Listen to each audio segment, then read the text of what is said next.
Hey, Malcolm. Good to see you, man. Didn't know you got out getting all those awards or not. If he'd still be here or not. I figured he might be in New York by now. Congratulations. Thanks, Coach.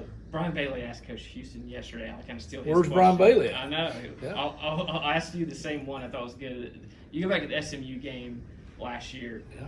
To kind of recapture that magic, whatever it is that scheme or personnel or confidence or emotion? How do you kind of get maybe back to what worked so well that day? Well, that's a great question. I don't know if there's an answer to that question or not. We were really rolling that day. That's true, and you'd love to recapture that. I don't know. It's the same scheme. You know what I'm saying? It's not the same defense that we've played the last 2 weeks. So some of the plays are different because you have to attack the defense. But I think that day we just seemed to be relaxed, and we seemed to be very confident on every side of the ball and in the kicking game as well. And I just think our kids had just decided to go out and have fun and play.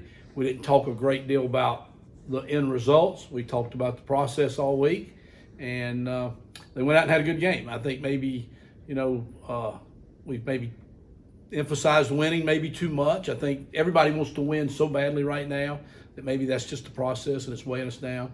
We're just not playing good enough to beat good football teams. And we played a really good team week one. And I don't know how good a team South Carolina is overall. All I know is defensively they're pretty good. And that's what we'd said.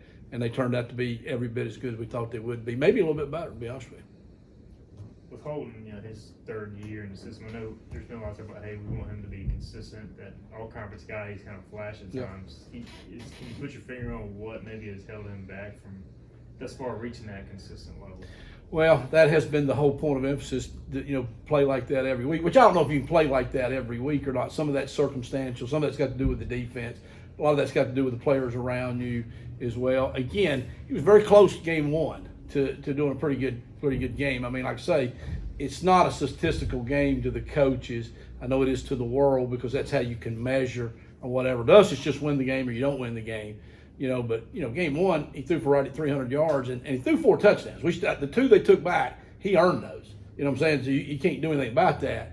Now, Saturday, we didn't get those opportunities. He didn't. There were some things he could have surely done better. You know what I'm saying? He'd be the first to say that. I think he's already said that. We got to help him a little bit. We got to play better around him. Right now, I think we get something going, and then he makes one bad throw. For example, the game started out, we scored on the first play. Everybody's good. Okay, we get it back. 2 plays don't do a lot. We have a third down. We have a guy wide open. He does a great job, makes a check. He gets pressure. He steps up, makes a high throw. Now, the receiver didn't Robbie judged the ball very well. Could have helped him a little bit. Sometimes, those guys can help you out a little bit. Come out the next series, we pop a couple runs, we move it. We're already down there, kind of almost to the red zone. We throw a great route, unbelievable route. He hits it dead. He throws a dime. Kid drops the ball. So he's made one bad throw. Now the guys drop the ball the next time. That's a scoring opportunity. It was just like that the whole game. Made a bad decision here. Boy, you pay for it because nobody's erasing those mistakes right now. So when you're playing good people, you can't make those mistakes. But it's a typewriter effect. It's this guy, it's him. It's definitely him, okay? But it's not just him. You know what I'm saying? I know everybody wants to, it'd be nice if you could just say, okay, we can just move that piece out, everything's good. If that was that easy, we'd already done that.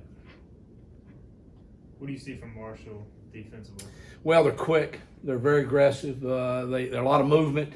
It's a winning program. Again, we've scheduled another team that's a Conference USA team that's in the playoff, or their division championships. They were undefeated for about 9 games last year. I know they faltered at the end. So they just play with a lot of confidence. They play like they know they're going to win. They play like that relaxed team that we were against SMU. Those teams are hard to beat. But it's going to be a great atmosphere. I've been there many times. We've played there when in Conference USA. I played there when I was at Appalachian State. We used to go up there and have great rivalry games with them. So it'll be a boisterous crowd. I think our kids will feed off that a little bit too. But we'll have to play well because I understand they're pretty good on offense. You know what I'm saying? And they haven't been challenged in the first 2 games. Against Navy, wasn't much of a game. And we don't get much from that because that offense is not, related to our offense very much. And then last week they weren't challenged very much either. So we're getting ready to see. But it looks like they're playing a lot of guys. Maybe they could because they had the lead. But, that's a tougher team to beat when they got more depth, too. Donnie, was CJ able to practice all week, and what do you say to him to kind of pick him up?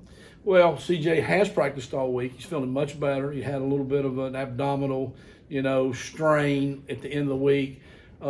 Truthfully, we weren't sure he would play. We hoped he would. If he would have practiced all week, he would have been the guy that caught the first touchdown. That'll teach you not to be out there, I guess, not get hurt.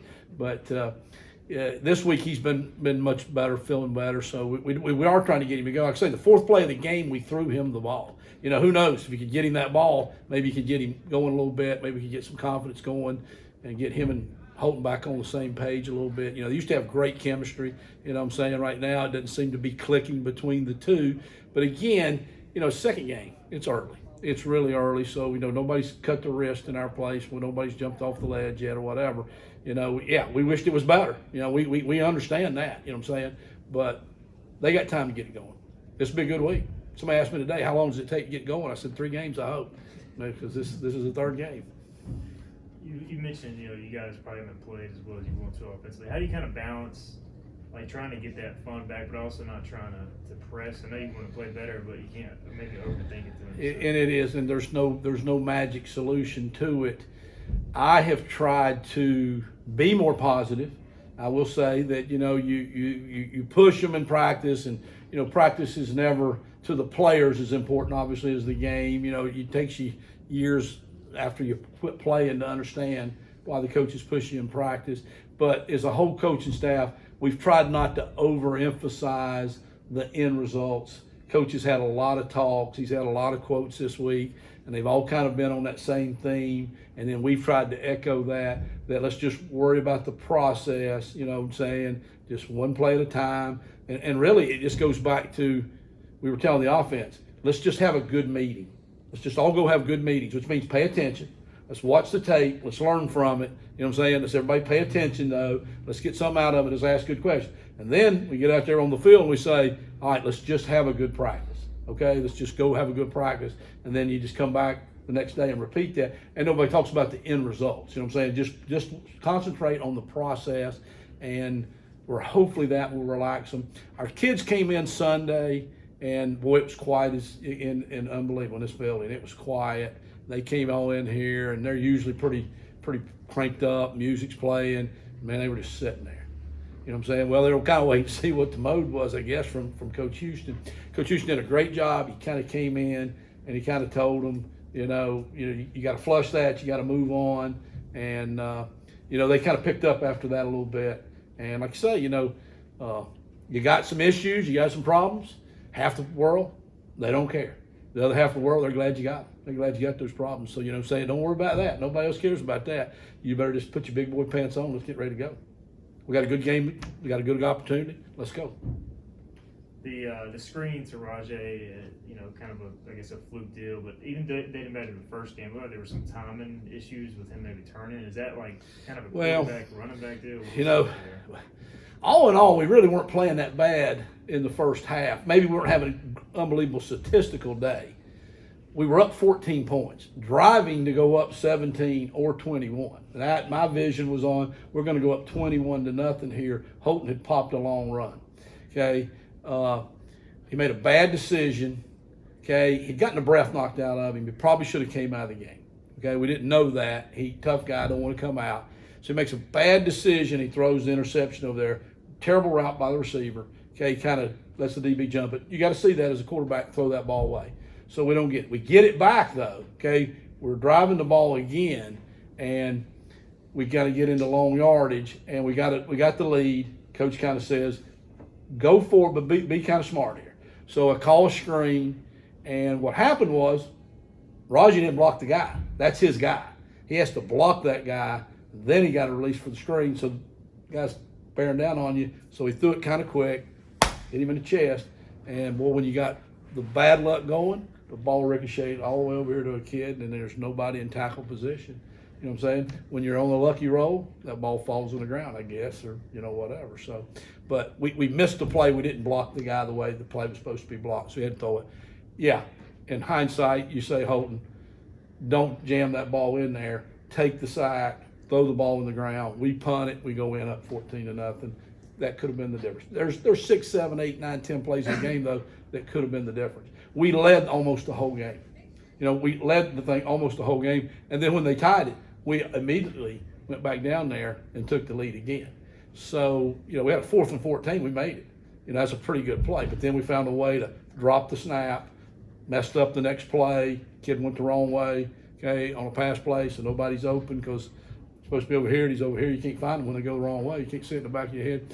So we ended up settling for the field goal, and then, that didn't work out. So we just got to find a way to get over getting in our own way right now a little bit. So we're trying to have fun this week. We're trying to just say we're working hard because we're going to do that, but we're not trying to just say, you got to do this, you got to do this, we got to go win, we got to win.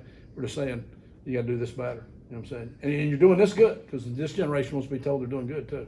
You can't just tell them they're doing bad. That's not like the old days. So when I was playing, they used to kick you in the tail. The coach literally kicked you in the butt, and your dad said, "Yeah, you needed that." Now it's not like that, and it shouldn't be. And it shouldn't be. How has Holden been in practice this week? He's been very focused. You know what I'm saying? He's been very, very focused. He's been a little quieter, I think, than normal. You know what I'm saying? I think he's blocking the noise out a little bit, staying focused. He's had bad games before. You don't know if that's good or bad. I guess that's bad on one hand. He's had bad games before, but he's usually come back from bad games and played pretty well. I'm still pretty confident in him. You know what I'm saying? I really am. Coach Houston made clear, Holden's a guy. Mason doesn't give you guys the best chance to win. But how has he progressed just as a backup? Well, I think Mason's doing good. Me and Coach Shore, who this GA with me and helps out and played quarterback for me, were talking last night about how much better he is and how far he's come. Somebody else asked me, "Did you think about putting Mason in the game?" I was like, "We were winning the game. The main thing is to keep the main thing, win the game." Nobody's going to take the starting quarterback out when you're winning the game the whole game. It looked like we were going to maybe blow them out, for most of the game. So that's not the time to make the change. There could come that time. Now, I think that Mason's getting ready to go. He's ready to go. I mean, he didn't think he's not ready. And I don't know that he's not ready. I just think Holton's still the better player right now. Anything else for Donnie? Thank you, guys. Thanks, Donnie. Appreciate you. Coach.